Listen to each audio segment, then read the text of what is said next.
तो कलवा है, एक पिंकी है, एक लल्लू लाल है और एक रामलाल है। और ऊपर से सुभान अल्लाह कलवा के लिए, क्योंकि पिंकी ने उसको स्टाइल मान ली। कलवा को पिंकी से हो गया प्यार, पिंकी को भी हो गया कलवा से प्यार। इन दोनों के बीच में बनी टकाटक टकाटक टकाटक।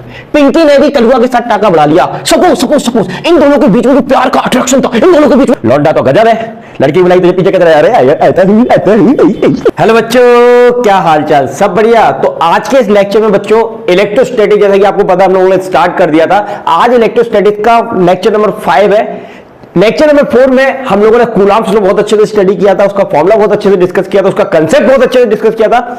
आज की इस क्लास में आपको एक प्यारा सा कंसेप्ट बताऊंगा, उसके बाद कूलम्ब्स लॉ पर बेस्ड बहुत सारे न्यूमेरिकल्स कराऊंगा और अच्छी वैरायटी कराऊंगा। ये लेवल नंबर 1 रहेगा बच्चों, उससे आपके कंसेप्ट क्लियर होंगे और आपका जो कॉन्फिडेंस लेवल है वो थोड़ा सा बिल्डअप होगा। एकदम से स्ट्रॉन्ग टाइप के न्यूमेरिकल ले लेंगे तो आप घबरा जाओगे, तो घबराना बिल्कुल भी नहीं है। लो लेवल से हाई लेवल तक अप्रोच करेंगे, जो आपके सीबीएसई बोर्ड के कंसेप्ट को भी क्लियर करेगा, साथ ही नीट के कंसेप्ट को क्लियर करेगा, साथ ही जेईई कंसेप्ट को भी क्लियर करेगा। तो आपको बिल्कुल भी टेंशन नहीं लेनी है, मजे के साथ पढ़ना और मजा आ जाएगा। आज के लेक्चर में इतना आनंद आएगा, आपको लगता है कि न्यूमेरिकल बहुत, अरे बच्चों पार्टी बिल्कुल भी डिफिकल्ट नहीं होता।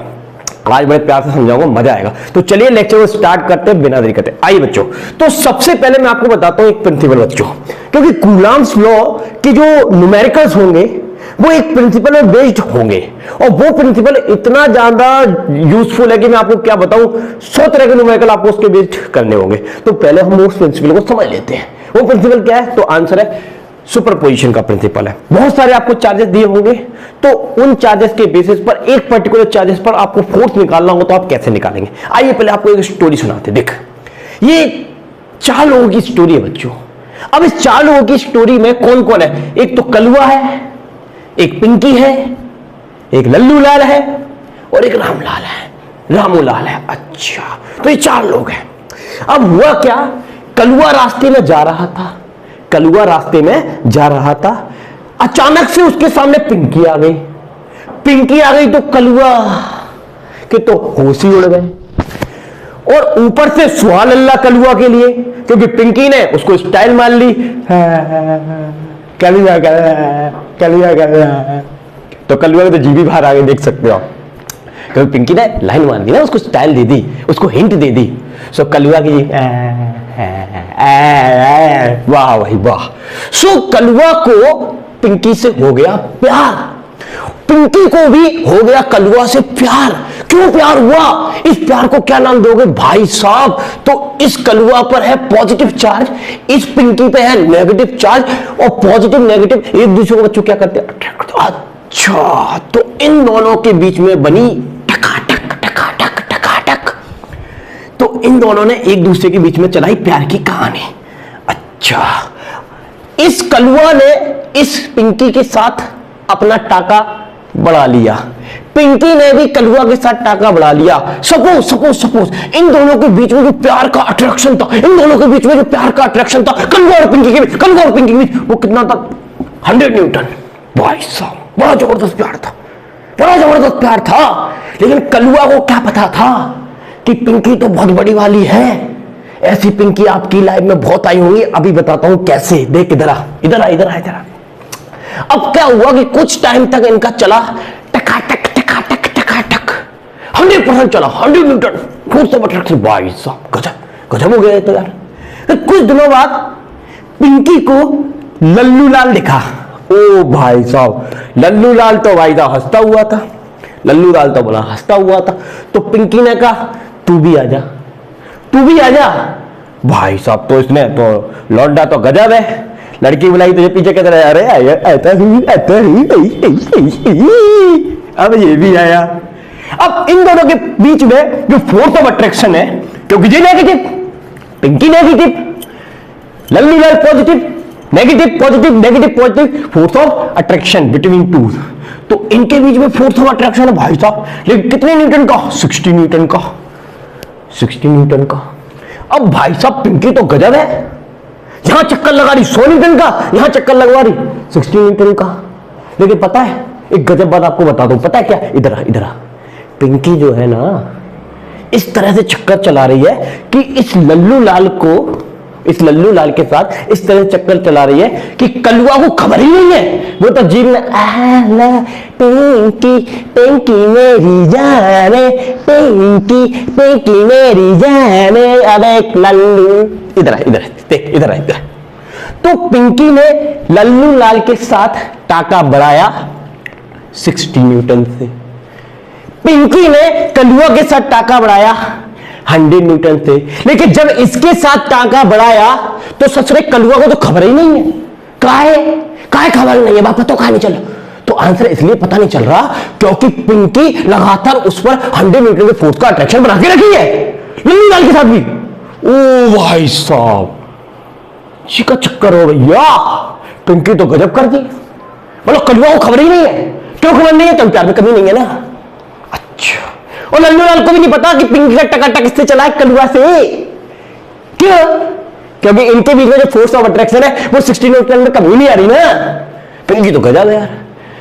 फिर अगले दिन क्या हुआ भाई साहब? रामू लाल आया, वो भी पॉजिटिव, ये भी लौंडा, ये लौंडिया भाई साहब।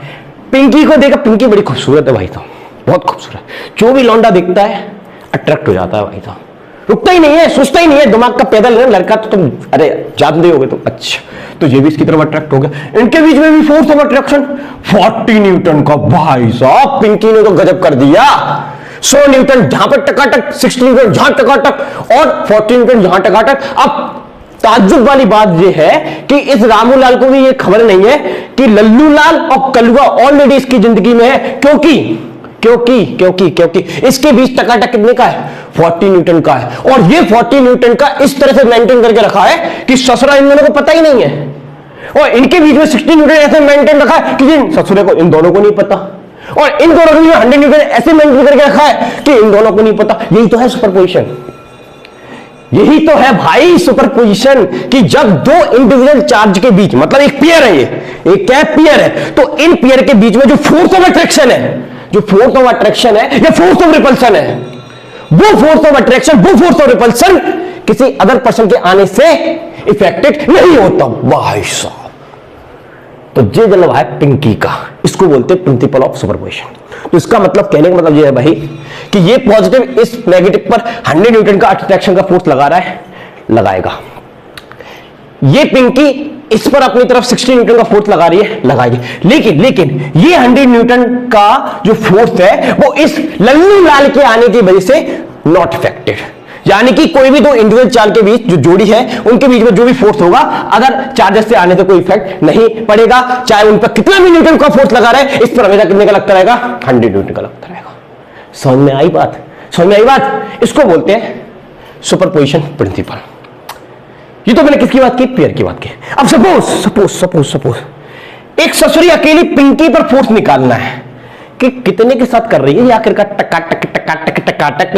तो इस पिंकी पर अगर निकालना है तो देख, तो अगर हम पिंकी पर निकालेंगे तो पिंकी पर ऑलरेडी चारों तरफ के चार्ज ने कितना फोर्स लगा के रखा है, क्योंकि हम पिंकी की अकेले पिंकी की बात कर रहे हैं, तो उस पर जो फोर्स बनेगा वो रिजल्टेंट फोर्स होगा भाई साहब। तो उसको कैसे निकालेंगे? Suppose for example simple way पे, तो सिंपल वे में हम समझते हैं, जैसे हमारे पास ये एक चार्ज पार्टिकल है, ये एक चार्ज पार्टिकल है और ये भी एक चार्ज पार्टिकल है। अगर हम इन दोनों के पेयर की बात करेंगे, मान लो इन दोनों के बीच में फोर्स ऑफ अट्रैक्शन है 100 न्यूटन का, तो इन दोनों के बीच में जो फोर्स ऑफ अट्रैक्शन 100 न्यूटन का, वो 100 न्यूटन पर कोई इफेक्ट नहीं होगा इस चार्ज के आने से। मान लो इन दोनों चार्ज के बीच में फोर्स ऑफ अट्रैक्शन है 60 न्यूटन का, तो इनके पेयर के बीच में जो 60 न्यूटन का फोर्स है उस पर इसके आने से कोई इफेक्ट नहीं पड़ेगा। लेकिन बात हम कर रहे हैं एक सिंगल चार्ज पार्टिकल की। इस सिंगल चार्ज पार्टिकल में कितने फोर्स लग रहे हैं? तो अगर हम एक अकेले सिंगल चार्ज पार्टिकल पर हम फोर्स की कैलकुलेशन करेंगे तो कैसे करेंगे? देखो, ये वाला चार्ज इसको अपनी तरफ कितने न्यूटन से खींच रहा है? साहब 100 न्यूटन से खींच रहा है, ठीक है। ये वाले चार्ज पार्टिकल को ये अपनी तरफ कितने न्यूटन से खींच रहा है? साहब 60 न्यूटन से खींच। एक फोर्स इधर लग रहा है 100 न्यूटन का, एक फोर्स लग रहा है 60 न्यूटन का, तो ये कहां जाएगा साहब? तो इसको कैसे निकालोगे? तो 100 माइनस क्या कर दोगे? 60, यानी कि 40 न्यूटन। और ये 40 न्यूटन कहां बनेगा? इधर बनेगा। तो ये पार्टिकल कहां चला जाएगा? इधर चला जाएगा। तो ये जो 40 न्यूटन आया वो कौन सा फोर्स है? रिजल्टेंट फोर्स है। जब भी आपसे एक सिंगल पार्टिकल पर फोर्स निकालने वाली बात की जाएगी तो आपको कुछ नहीं करना है, जितने भी आजू बाजू में चार्ज पार्टिकल है वो जितना फोर्स लगा रहे हैं उन सबका क्या कर देना? आपको वेक्टर सम कर देना। अब इसी चीज को हम नोट कर लेते हैं। बच्चों, जो कंसेप्ट अभी हमने समझा उसको जरा नोट कर लेते हैं। अभी आपको बताया कि पिंकी का जो प्यार है वो सबके लिए जाहिर है और किसी भी बंदे को ये तक पता नहीं चलता कि पिंकी क्या खेल खेल रही है, क्योंकि वो हर बंदे के साथ एक जो फोर्स ऑफ अट्रैक्शन है, जो भी है प्यार, उसको ऐसे बना के रखे हुए कि किसी को लगता भी नहीं कि पिंकी ऐसा कर सकती है। ये तो खेल होता है लड़कियों का, समझो बात को। इधर आओ, इसको मैंने नोट किया यहां पर देखो, the force between two charges is independent of presence of any other charges. तो दो चार्जेस के बीच में जो फोर्स लग रहा है वो किसी तीसरे के आने से उनके बीच लगने वाले फोर्स को इफेक्ट नहीं करेगा, ठीक है। अगली चीज, तो अगर हमें किसी अकेले पर्सन पर वो फोर्स कैलकुलेट करना है या अकेले इंडिविजुअल चार्ज पर वो फोर्स कैलकुलेट करना है, तो वो जो चार्ज हम वो जो फोर्स हम कैलकुलेट करेंगे, वो जो फोर्स होगा एक अकेले चार्ज के लिए, वो सभी चार्जेस का क्या होगा, वेक्टर सम होगा। सभी चार्जेस का वेक्टर सम होगा। पिंकी पर कौन कौन फोर्स लगा रहा है, कलुआ, लल्लूलाल, रामूलाल। तो पिंकी पर जो फोर्स लगेगा, force on Pinky due to Kalua, due to Lallulal, due to Ramulal, तो उसको हम कैसे लिखेंगे, वेक्टर सम। तो वेक्टर सम कैसे लिखा जाएगा, force on Pinky is equal to force on Pinky due to Kalua plus force on Pinky due to Lallulal, force of Pinky due to Ramulal. इस तरह से अगर एक हाथ और आ गया तो पिंकी तो खिलाड़ी है, और भी आ जाएगा तो कोई दिक्कत नहीं, उसको भी एडजस्ट कर लेगी, ठीक है। तो ये आपको समझ में आ गया होगा कि क्या बोलते हैं, सुपरपोजिशन ऑफ प्रिंसिपल हमको किस तरह से अप्लाई करना है, ठीक है। अभी अगर कोई कमी रह गई है तो घबराने की जरूरत नहीं है। अभी मैं जब आपको सवाल कराऊंगा तो आपको बहुत जबरदस्त तरीके से चमकेगा। अभी आपको मैं सिर्फ फील करा रहा था कि ये वाला जो प्रिंसिपल है कैसे अप्लाई होगा, क्लियर है। तो एक बंदे मतलब एक चार्ज और दूसरा चार्ज, इन दोनों के बीच में जो भी फोर्स ऑफ अट्रैक्शन या फोर्स ऑफ रिपल्सन है वो अदर चार्ज के आने से इफेक्टेड नहीं होता, क्लियर है। और अगर हम बहुत सारे चार्जेस रखे हैं और किसी एक सिंगल चार्ज पार्टिकल पे हम फोर्स कैलकुलेट करेंगे तो वो नेट फोर्स होगा, वो वेक्टर सम के इक्वल होगा, क्लियर है। इतनी बात पॉज करके नोट करिए, फिर हम करते हैं सवाल, ठीक है। अब आइए बच्चों कुछ सवाल ट्राई करते हैं, सिंपल से स्टार्ट करेंगे। देखो बहुत ही आसान क्वेश्चन लिया, देखिए क्या कह रहा है, find minimum electrostatic force between two charges, charge particle placed at 1 metre. दो चार्ज पार्टिकल है, सपोज एक प्लस ई है और दूसरा भी क्या है, प्लस ई है, ठीक है। दोनों के बीच का डिस्टेंस कितना है बच्चों, 1 मीटर है। अब आपसे ये पूछ रहे हैं कि इन दो चार्ज पार्टिकल के बीच में हमको मिनिमम फोर्स निकालना है जो कि 1 मीटर की डिस्टेंस पे रखे। तो कोई बड़ी बात नहीं है भाई, डायरेक्ट आपको फॉर्मूला याद है। फॉर्मूला क्या होता है, फॉर्मूला होता है कूलम कांस्टेंट, Q1 Q2, तो Q1 E है, Q2 भी E है, तो E स्क्वायर, बीच का डिस्टेंस कितना है 1, तो यही आ जाएगा ना, ये आ जाएगा आपका। कोई खास बात नहीं है, अगर आपको नंबर दिए हो तो भी आप निकाल दे, क्लियर है। तो कोई खास बात नहीं, सिंपल क्वेश्चन है। अब देखिए, ठीक, अब इधर आइए, देखो ये आपके सामने बच्चों इक्विलैटरल ट्रायंगल है। कौन सा ट्रायंगल है, इक्विलैटरल ट्रायंगल, ठीक। इनके 3 वर्टेक्स है, 1 2 और ये 3, और तीनों वर्टेक्स पे बच्चों सेम मैग्नीट्यूड ऑफ चार्जेस रखे हुए हैं, सेम मैग्नीट्यूड ऑफ चार्जेस रखे हुए हैं। अच्छा, अब देखो ये पॉजिटिव इस पॉजिटिव को रिपेल करेगा कि अट्रैक्ट करेगा, बता रिपेल करेगा या अट्रैक्ट करेगा। Same magnitude of charges, like charges, तो एक दूसरे को क्या करेंगे, रिपेल करेंगे।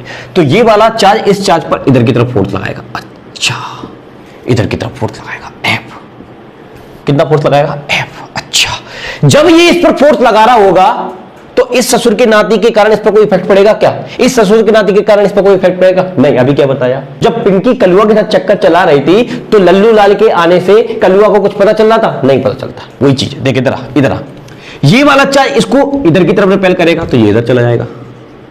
अच्छा, ये इसने इस पर फोर्स लगाया इधर की तरफ, इसने इस पर फोर्स लगाया इधर की तरफ, क्योंकि हमको क्या करना है इस क्वेश्चन में, इस चार्ज पर नेट फोर्स निकालना है। क्या निकालना है, नेट फोर्स। यहां ये वाले चार्ज पर नेट फोर्स निकालना है। बताया नहीं, सॉरी पहले बता देना चाहिए था कि हमको नेट फोर्स कहां निकालना है। तो हमको यहां नेट फोर्स निकालना है।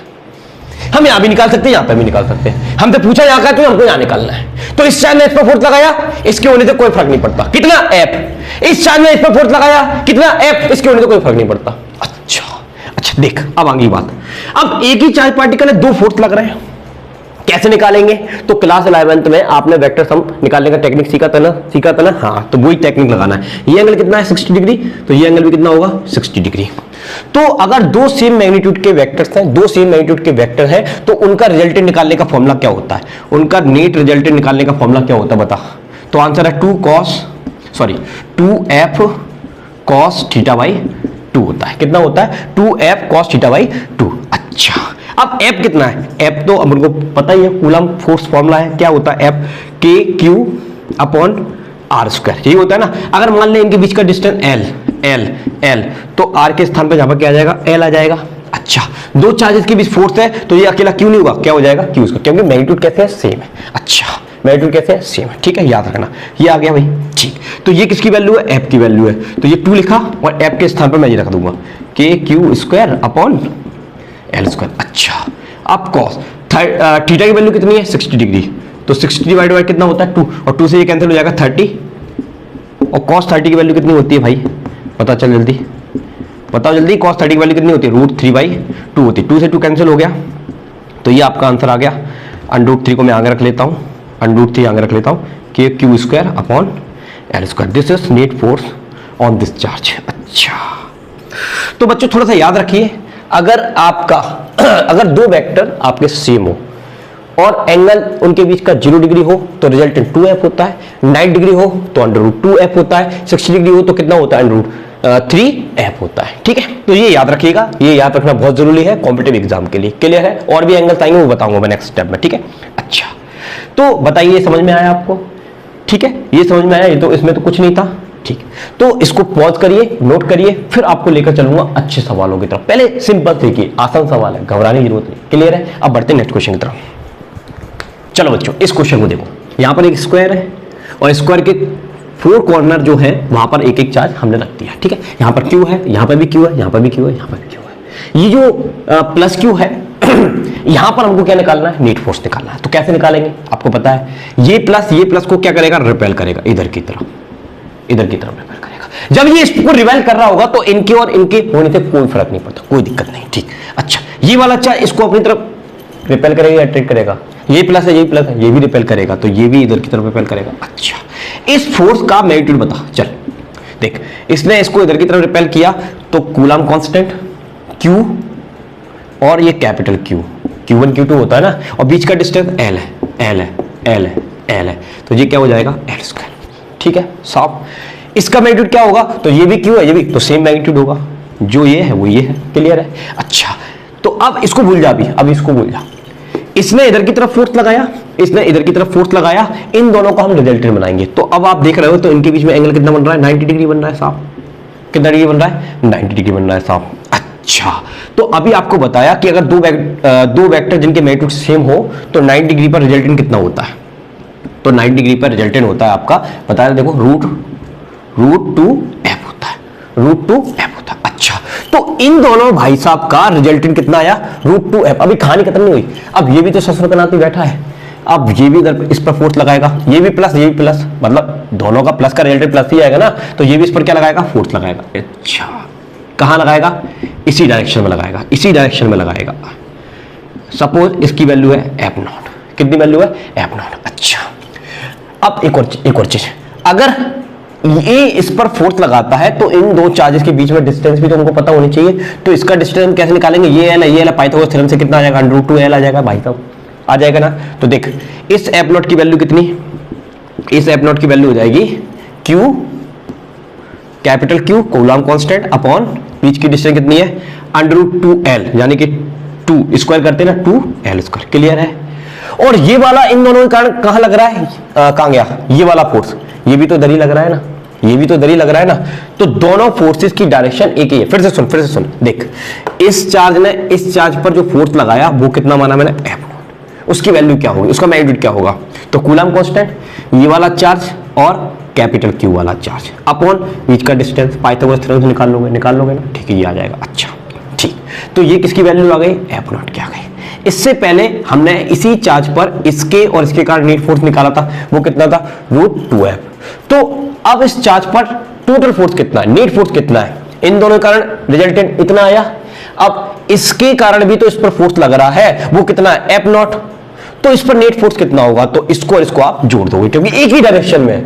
अगर ये नेगेटिव होता तो ये अपनी तरफ अट्रैक्ट करता, तो हम माइनस कर देते, लेकिन ये एक ही डायरेक्शन में है, तो ये क्या करेगा, यस, ऐड होगा। तो यहां पर प्लस करेंगे, तो मैं यहां पर लिख देता हूं नेट, तो यहां पर क्या आ जाएगा, √2f आ जाएगा। अच्छा, अब देख, के Q capital Q 2l square √2, इस f की वैल्यू ये चिपका देंगे यहां पर, के Q capital Q upon l square. इसमें तो जो भी कॉमन आ रहा है उसको निकाल लो, क्या कॉमन निकाल रहा है, के क्यू, ये तो पूरा कॉमन आ रहा है, के क्यू क्यू, ठीक है भाई, और एल स्क्वायर कॉमन आ रहा है, अंदर क्या बचेगा 1/2 प्लस √2 ये, तो ये आपका आ गया नेट फोर्स, किस पर आ गया, यस इस चार्ज पर आ गया। बता समझ में आया, समझ में आया। तो सबसे पहला काम क्या है, इसने इस पर जो फोर्स लगाया उसकी डायरेक्शन लिख ली, ठीक, इसने इस पर फोर्स लगाया इसकी डायरेक्शन लिख ली। जब ये फोर्स लगा रहा होगा तो इनके होने या ना होने से कोई फर्क नहीं पड़ता, अभी बताया था ना, ठीक। जब ये इस पर फोर्स लगाएगा तो इसके और इसके होने से कोई फर्क नहीं पड़ेगा। तो इन दोनों के कारण हमने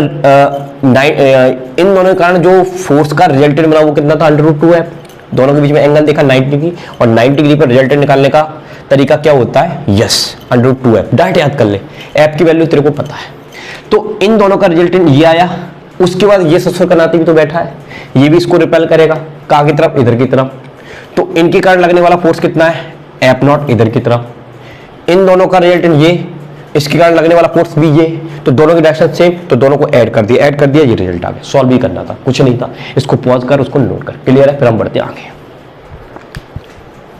बच्चों इस क्वेश्चन की बात करते हैं, बढ़िया सवाल है। देख यहां पर 2 पॉइंट चार्ज है, एक Q1 है और एक Q2 है, दोनों कैसे चार्ज है, लाइक चार्ज है और पॉइंट चार्जेस है, ठीक है। इनके बीच का डिस्टेंस कितना है, R है। जब ये Q1 और Q2 के बीच के डिस्टेंस R है, तब इनके बीच में जो फोर्स काम कर रहा है वो कितना है, F0। ये क्वेश्चन कह रहा है force between them is F0, ठीक। उसके बाद की कहानी सुन, इन्होंने क्या कहा कि नाउ सेम चार्ज, यही वाला जो same charge is placed on conducting sphere, then force between them will B.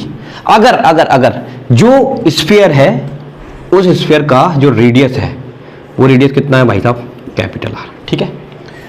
और ये वाला दूसरा स्फीयर है, इसका भी रेडियस कितना है भाई साहब, कैपिटल R। अब ये जो कैपिटल R है वो लगभग इन दोनों जो पॉइंट चार्ज थे उनके बीच के डिस्टेंस के बराबर था, उनके बीच के डिस्टेंस के लगभग क्या है, बराबर था। अब देख, अब बात को जरा समझना यहां पर। अब किया क्या हमने, इन दोनों के बीच में जब ये पॉइंट चार्ज थे, इनके बीच में फोर्स कितना था, F0 था, ठीक है। अच्छा, F0 फोर्स था। अब इन दोनों चार्जेस को हमने किसको दे दिया, कंडक्टिंग स्फीयर को दे दिया। तो कंडक्टिंग स्फीयर की एक स्पेशलिटी बच्चों, इधर बताओ क्या, कि जब भी किसी कंडक्टिंग स्फीयर को हम चार्ज देते हैं तो वो चार्ज जो होता है ना, उसके आउटर सरफेस पर डिस्ट्रीब्यूट हो जाता है। क्या हो जाता है, क्यों डिस्ट्रीब्यूट हो जाएगा भाई साहब, क्योंकि चार्जेस के बीच में रिपल्शन होता है, और ये कैसे चार्जेस है, लाइक चार्जेस। तो इनके बीच में रिपेल होगा, और रिपेल होकर वो भागना चाहेंगे। अब भाग के सरफेस को छोड़कर तो नहीं जा सकते, क्योंकि चारों तरफ तो एयर है और एयर इंसुलेटर है, वो उसको वहां पर जाना अलाउ नहीं करेगा। तो उनके पास एक ही रास्ता है कि छत पे जाके बैठ जाओ, तो बैठ जाएंगे, तो बैठ जाते, आजा इधर आ, इसको दिया ये बैठ गया, ये ऐसे बैठ गया, ठीक है, इसको दिया ये भी ऐसे बैठ गया। अच्छा अब देख जरा ध्यान समझना। अब ये इसकी सरफेस पे आके बैठ गया। अब ये सरफेस पे जितने भी चार्जेस होंगे प्लस प्लस, और इस सरफेस, इस स्फीयर के पे ही जो इसके नियरेस्ट चार्जेस होंगे प्लस प्लस, ये plus plus in plus plus को क्या करेंगे, रिपेल करेंगे। अगर ये रिपेल करेंगे तो ये यहां से ससुर के नाती भागेंगे और यहां खड़े हो जाएंगे, ये भागेंगे यहां खड़े हो जाएंगे। अच्छा ये चक्कर है, इधर आ। अब ये प्लस भी रिपेल होकर यहां खड़े हो जाएंगे भाई, तो समझ नहीं बात। अगर ये इंडिविजुअल होता, अलग रखा होता, तो ये चारों तरफ डिस्ट्रीब्यूट होते, क्योंकि उनको डिस्टर्ब करने वाला कोई नहीं था ना, कोई नहीं था। लेकिन अब क्या हुआ कि जब इन दोनों को इतनी डिस्टेंस पे रखा गया, तो इनका जो इधर का चार्जेस था इस सरफेस का, वो रिपेल होकर इधर भागेगा इसके कारण, और इसके जो चार्ज होंगे उसके कारण ये इधर भागेंगे। अब तो ये बता कि अगर इफेक्टिव डिस्टेंस की बात करें, तो अभी जो इफेक्टिव डिस्टेंस, अगर ये चार्ज यहां होते तो वो कितना था, R। लेकिन अब क्या हुआ कि ये चार्ज भाग गए, दूर हो गए, तो R के कंपैरिजन में डिस्टेंस जब इंक्रीज हो जाएगा तो फोर्स तो डिक्रीज हो जाएगा। हुआ कि नहीं होगा, बता। अरे भाई इन दोनों के बीच में फोर्स कितना था, F0। जब हमने इसको, इन चार्जेस को कंडक्टिंग स्फीयर पर दिया, तो वो चार्जेस जो है रिपेल होकर इसके आउटर सेल पे आ गए, आउटर सरफेस पर आ गए। लेकिन बगल में ये स्फीयर रखा है, तो उसके जो नियरेस्ट, इसके नजदीक ये वाला सरफेस को देख, ये वाला फेस देख, और इसका ये वाला फेस देख। यहाँ के जितने भी चार्ज होंगे वो इसके चार्ज को रिपेल करेंगे, यहाँ के जितने भी चार्ज होंगे वो इसके चार्ज को रिपेल करेंगे। तो इसके चार्ज रिपेल होकर इधर चले गए इसके कारण, और इसके चार्ज इसके कारण रिपेल होकर इधर चले गए। तो जब चार्ज दूर चले जाएंगे तो डिस्टेंस तो बढ़ गया, और अगर डिस्टेंस बढ़ गया तो फोर्स तो डिक्रीज हो जाएगा। तो कहने का मतलब ये, अब जो फोर्स मिलेगा हमको F, अब जो फोर्स मिलेगा F, वो फोर्स की वैल्यू F0 कंपैरिजन में क्या होगी, कम होगी। अच्छा सर, अगर एक प्लस होता एक नेगेटिव होता तो क्या होता, देख, अगर एक प्लस होता एक नेगेटिव होता, तो ये नेगेटिव चार्ज यहां आ जाते, तो बीच का डिस्टेंस क्या हो जाता, कम हो जाता। कम हो जाता। तो इस सिचुएशन में जो एफ नॉट की वैल्यू होती वो वैल्यू, अब ये वाली जो नई कंडीशन आई है नेगेटिव चार्ज के कारण, वो उसके कंपैरिजन में क्या हो जाती, कम हो जाती, क्योंकि नेगेटिव चार्ज तो अट्रैक्ट होता है ना। तो ये ससुर के साथ इधर खड़े हो जाते सारे चिपक के, ले आजा आजा आजा आजा आजा, यहाँ खड़े हो जाते, तो इनके बीच का डिस्टेंस कम हो गया। तो इनिशियल केस में जो फोर्स लगता, अब जो केस है उसमें जो फोर्स लगेगा वो ज्यादा होगा अगर नेगेटिव हो। अगर पॉजिटिव है तो ये सिचुएशन बनेगी। क्लियर है, समझ में आया? पॉज करो और नोट करो, बढ़िया सवाल है।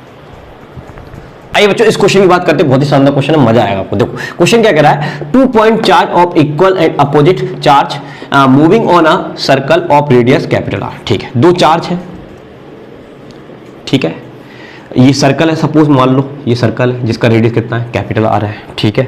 अब यहां पर एक चार्ज है, एक चार्ज है Q प्लस Q, ठीक है, अपोजिट नेचर है ना दोनों का, तो एक चार्ज प्लस Q है और यहां पर एक चार्ज है, सपोज ये कितना है, माइनस Q, ठीक है। अच्छा, आगे क्या बोल रहे हैं, R radius R due to their mutual electrostatic force, दोनों के बीच में म्यूचुअल इलेक्ट्रोस्टैटिक फोर्स है, देन फाइंड इट्स स्पीड, ठीक है। तो हमने एक सर्कुलर पाथ पर इनको घुमा दिया एक वेलोसिटी से, वो वेलोसिटी हमको नहीं पता, वो हमको निकालना है, ठीक है। अच्छा, इस सर्कल का रेडियस कितना है सर, आर, इनके बीच का कोई डिस्टेंस, इनके बीच में कोई डिस्टेंस होगा, वो डिस्टेंस अगर ये r है तो सपोज ये r या 2r होगा, एनीवे उसकी जरूरत नहीं पड़ेगी हमको, और जरूरत पड़ेगी तो देख लेंगे, ठीक है।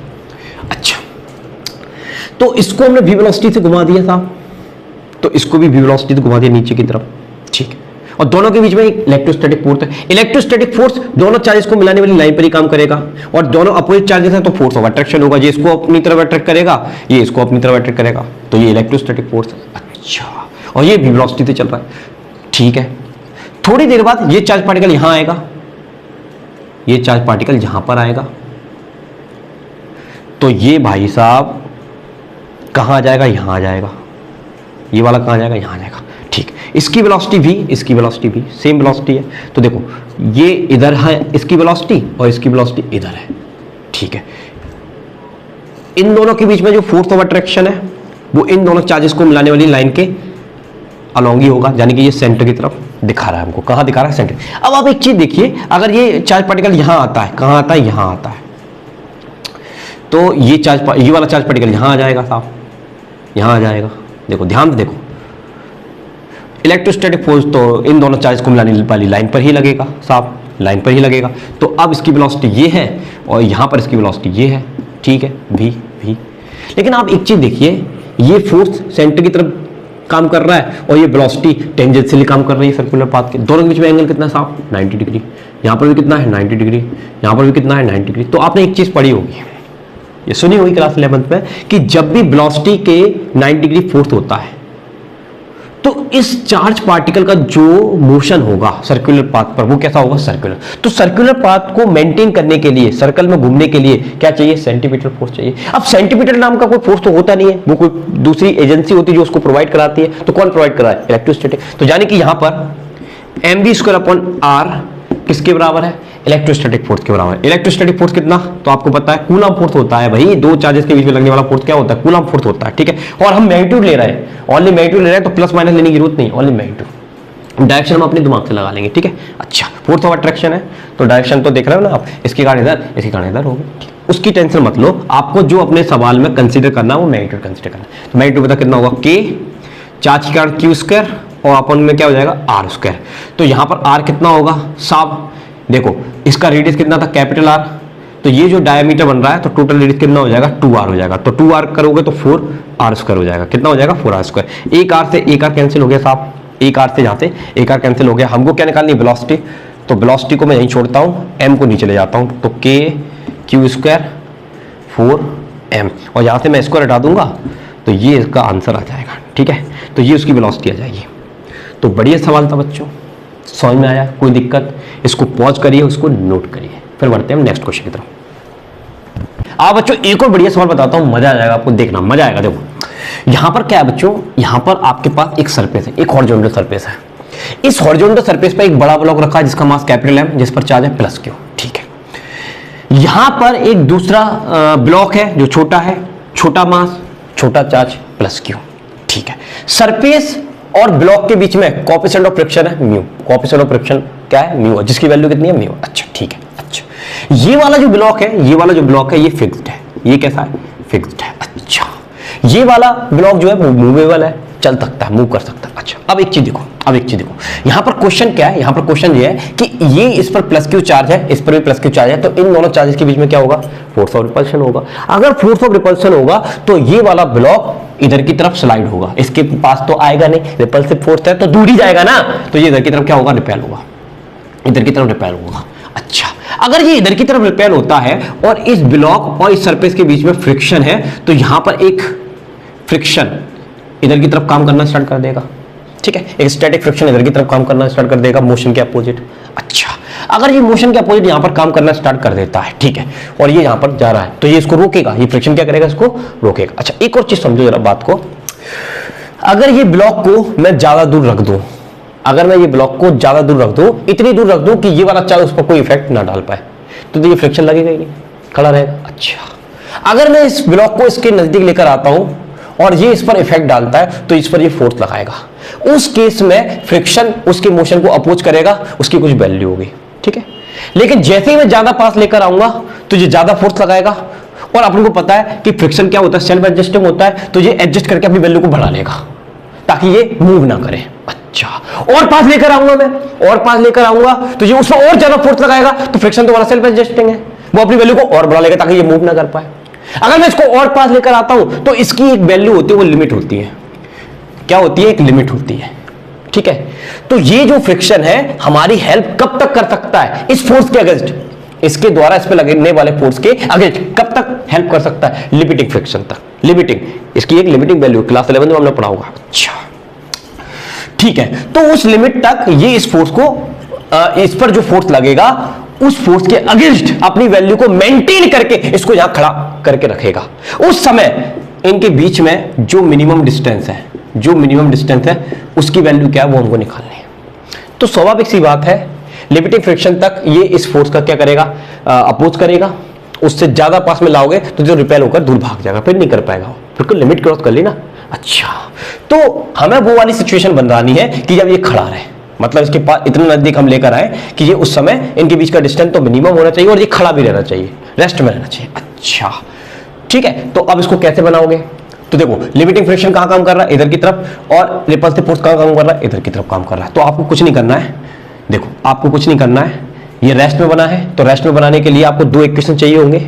एक इक्वेशन आपको यहां से मिल जाएगा, लिमिटिंग फ्रिक्शन का फॉर्मूला क्या होता है, mu into R, mu into कितना होता है, आर, आर क्या होता है, नॉर्मल डायरेक्शन होती है, तो म्यू, और आपको पता है हॉरिजॉन्टल के केस में, हॉरिजॉन्टल के केस में वेट कहां होता है, नीचे की तरफ, और नॉर्मल डायरेक्शन कहां होता है, ऊपर की तरफ, तो ये किसके बराबर है, mg के बराबर, ये सबको पता है, ठीक है। लिमिटिंग की सिचुएशन में ये एक इक्वेशन बन गया।